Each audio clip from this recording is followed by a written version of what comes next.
Vamos a hablar de electroencefalografía. Esta técnica permite el registro de la actividad eléctrica cerebral que está originado en las corrientes iónicas vinculadas con procesos bioquímicos a nivel neuronal.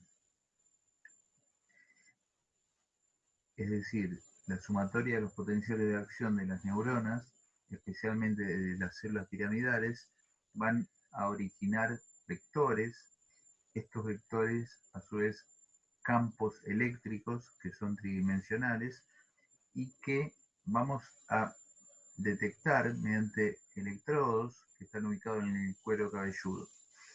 Cabe destacar que estos campos eléctricos son de muy baja amplitud y a su vez tenemos la impedancia, o sea, la dificultad para captar estos campos que están originados en el cuero cabelludo, el cráneo y las meninges. O sea, los electrodos ubicados en la superficie miden estos potenciales originados a nivel de la corteza, por lo que van a ser de muy pequeña amplitud.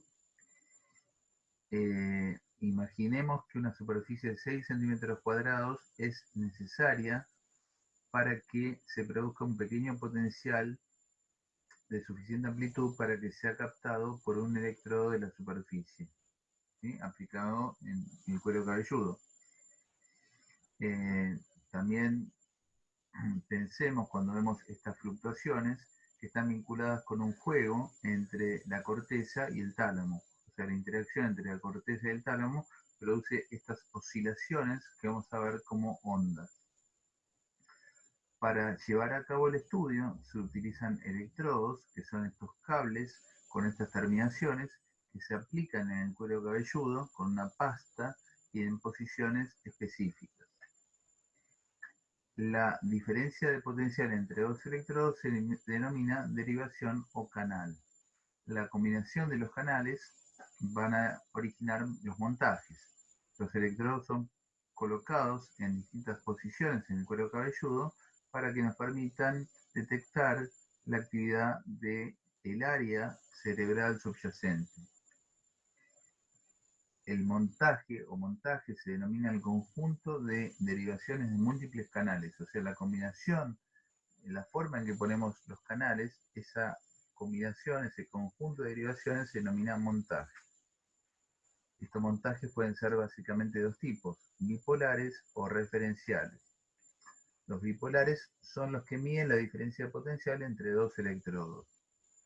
El montaje referencial, mal llamado monopolar, los pueden leer como monopolar, miden los voltajes de cada electrodo comparado con un electrodo de referencia que en teoría es inerte, o sea, que no tiene actividad eléctrica. O sea, esto sería un ejemplo gráfico para evaluar, para entender lo que sería un montaje de tipo bipolar. O sea, medimos la altura de estos picos de estas montañas entre sí. ¿Sí? Vamos haciendo como una cadena, ¿sí? Y la altura de esta montaña con la siguiente, esta con esta, y esta con esta, y esta con esta. En cambio, en un montaje de tipo referencial, tomamos un electrodo, que sería este, por ejemplo, esta montaña que vemos aquí, y comparamos la altura de cada uno de los otros montañas comparado con este punto. ¿Sí? Yendo a la parte de práctica, esto sería un montaje de tipo bipolar, en el cual comparamos la diferencia de potencial entre este electrodo, este y este y este y el siguiente. También se puede usar montaje de tipo transversales como este, o montaje nuevamente referencial en el cual usamos un electrodo como referencia y comparamos la actividad de cada uno de los demás electrodos contra este electrodo. ¿Sí? Es un montaje de tipo referencial. El montaje bipolar nos permite detectar cuando hay una actividad epileptiforme, una actividad eléctrica patológica subyacente, en este caso mediante lo que se llama fenómeno de inversión de fase.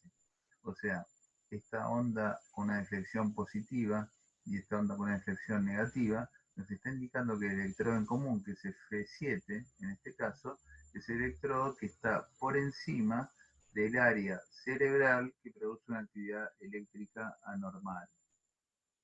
en cuanto a las distintas frecuencias o ritmos normales, se miden en Hz. Un Hz es una onda por segundo.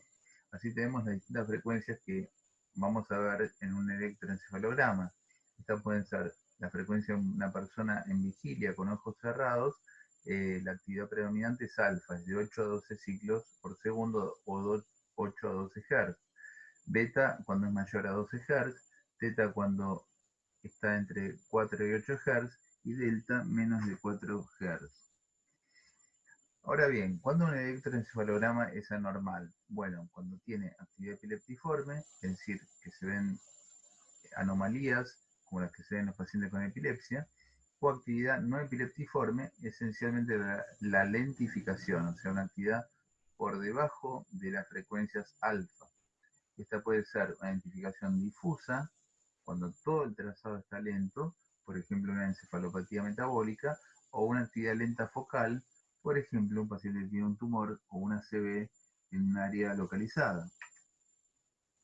La actividad epileptiforme sería una especie de marcador eléctrico de un paciente, de una persona, y que está indicando que tiene mayor susceptibilidad a tener crisis epilépticas.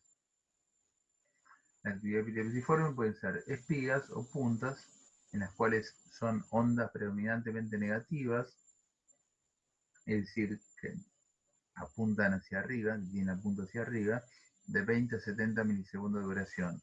Las ondas lentas agudas son similares, pero tienen una mayor duración, 70 a 200 milisegundos. Este sería un ejemplo de una espiga, en la cual vemos que tiene una forma de punta, ¿sí? Y que sobresale, se destaca de la actividad de fondo. Este es un ejemplo en un paciente, un electroencefalograma de un paciente, en el cual tenemos un montaje de tipo bipolar, vamos viendo cómo se hace esta cadena, electrodos, y vemos que hay una actividad patológica, una actividad que sobresale la actividad de fondo, que son estas puntas o espigas, ¿sí? Con inversión de fase. Esto está indicando que el electrodo subyacente T3 es el que tiene la máxima producción de esta actividad patológica. Este sería un ejemplo de lo que son las ondas lentas agudas, estas que vemos aquí, estas que vemos acá. ¿Sí? Como vemos, son de mayor amplitud en su base, pero son patológicas, ¿sí? Y esto se ve en esta área específica, o sea, su actividad focal, con una actividad epileptiforme localizada. Aquí vemos ejemplos de lo que serían puntas o espigas, nuevamente estas que vemos aquí, ¿sí? Serían ejemplos de lo que son espigas, ¿sí? O puntas. Aquí tenemos varias más. También tenemos el hemisferio contralateral, ¿sí? Tenemos algunas que pueden ser combinación de espigas, y esto sería más bien una onda lenta aguda, ¿sí? Porque es mayor amplitud. Acá también vemos ondas lentas agudas. Puede suceder también que la actividad comience en un área específica del cerebro y que se propaguen a través de las vías de conexión, en este caso el cuerpo calloso, y tengamos una actividad en el hemisferio contralateral. Por ejemplo, en este caso vemos que hay una actividad focal que está en el área frontopolar, en el área FP frontopolar, F frontal. Nos indica que hay una actividad patológica localizada que se hace secundariamente generalizada. Esto se llama espigas frontales, sería el caso de espigas frontales con sincronía bilateral secundaria. Es el ejemplo que poníamos antes, en el cual hay una actividad localizada en el área frontal y por una diseminación a través del cuerpo calloso se ve en ambos hemisferios, ¿sí? Acá tenemos otro ejemplo en el cual vemos espigas y ondas lentas agudas. En este caso son bastante continuas. La vemos quizá a predominio en el hemisferio izquierdo, menos en el hemisferio derecho, pero también están presentes en el hemisferio derecho, pero esto sería el ejemplo de lo que es una espiga o una punta. Y esto sería el ejemplo de lo que es una onda lenta aguda. ¿Ven la diferencia entre esta espiga y entre esta onda lenta aguda? Acá tenemos un ejemplo de espigas casi continuas en el hemisferio derecho, ¿sí?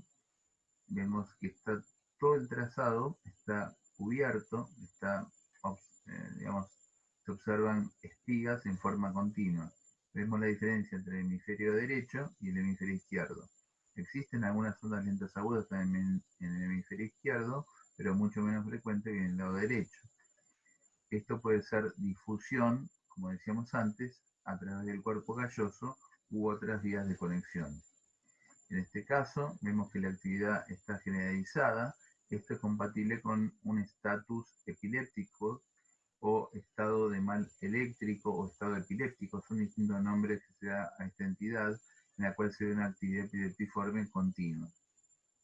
En este caso, vemos espigas bilaterales y sincrónicas. Sincrónicas significa que suceden al mismo tiempo, ¿sí? Esos son ejemplos de espigas o puntas. Ahora bien, podemos ver complejos, también complejos espiga onda lenta, que sería similar a la, digamos, comparación clásica, es como si fuese un soldado con una bayoneta, con mucha imaginación. Imaginen que esa sería la bayoneta, sería el fusil, y esto es el hombro del soldado. Esto se llama complejos espiga o punta onda lenta, ¿sí? Esto es muy típico de ver en las crisis tipo ausencias. En las ausencias vemos estos complejos de espiga, onda lenta, espiga, onda lenta. Otro ejemplo para ver distintas manifestaciones de actividad epileptiforme.